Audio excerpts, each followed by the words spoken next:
تمام تعریفیں اس اللہ سبحانہ و تعالیٰ کے لیے سزاوار ہیں جس نے نبی مکرم کی بعثت کے ذریعے ہم پر احسان کیا۔ بے شک، سبحان اللہ، سبحان اللہ۔ وہ احسان جس سے گزشتہ امتیں محروم رہیں۔ بے شک۔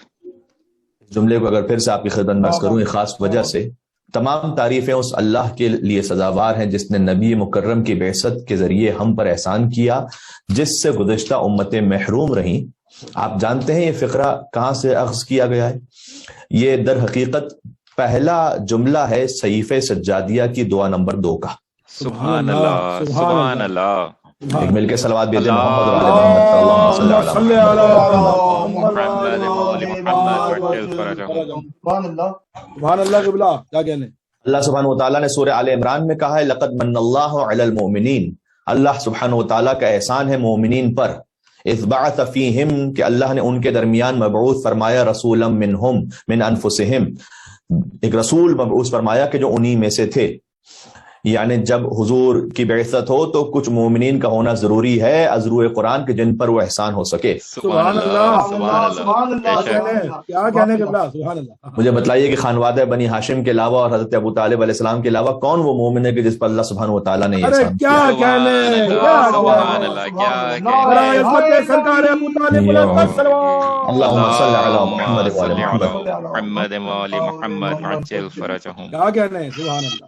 یتلو علیہم آیاتہ، اس رسول کا کام یہ ہے کہ آیات کی تلاوت کرے، ویزکیہم، اور تزکیہ نفس کرے، ویعلمہم الکتاب والحکمہ، اور کتاب اور حکمت کی تعلیم دے۔ بہت غور فرمائیے گا، اللہ عز و جل نے کہا حضور کے کاموں میں سے پہلا کام یہ بتلایا کہ آیات کی تلاوت کریں حضور، اور تزکیہ نفس کریں۔ آیات کی تلاوت کریں گے حضور جبھی تو معلوم ہوگا کہ اللہ سبحانہ و تعالیٰ کا کلام کیا، اللہ کا کلام بھی ہم تک پہنچا ہے مصطفیٰ کے وسیلے سے صلی اللہ علیہ وآلہ وسلم۔ اگر وہ نہ ہو تو ہم تک تو خدا کا کلام بھی نہیں پہنچ سکتا۔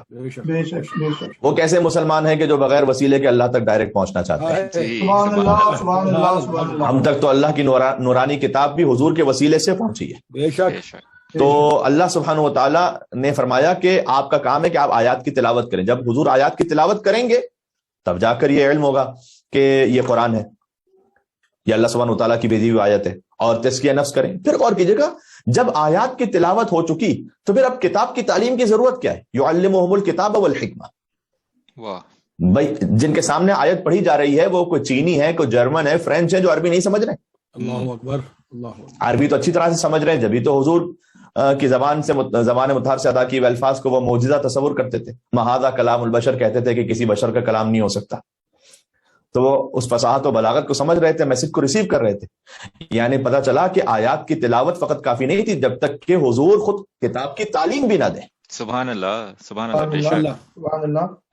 حضور آیات کی خود تلاوت کریں تب جا کے قرآن کافی نہیں ہوتا جب تک کہ مصطفیٰ کی تعلیم نہ ہو۔ سبحان اللہ، کیا کہنے؟ حبیب خدا ختم الانبیاء صلوات اللہم صلی علی محمد وآل محمد عجل فرجہم۔ سبحان اللہ قبلہ۔ خود حضور تالیہ کتاب ہو، تلاوت کرنے والے، تب بھی جب تک کہ حضور تعلیم نہ فرمائے کتاب اور حکمت کی، تلاوت کافی نہیں۔ واہ، حضور کے سامنے ہوتے ہوئے قرآن کافی نہیں ہے، تو حضور کے پردہ فرما جانے کے بعد حضور کی سنت اور حضور کی اطرت کے بغیر قرآن کیسے کافی ہو سکتا؟ سبحان اللہ، بے شک۔ کیا کہنے؟ تو اللہ سبحانہ و تعالیٰ کا احسان تھا مومنین پر کہ اس نے ان کے درمیان ایک رسول کو مبعوث کیا ہے۔ بے شک۔ وَإِن كَانُوا مِن قَبْلُ لَفِي ضَلَالٍ مُبِينٍ، جبکہ اس وقت کا وہ معاشرہ کھلی ہوئی گمراہی میں مبتلا تھا۔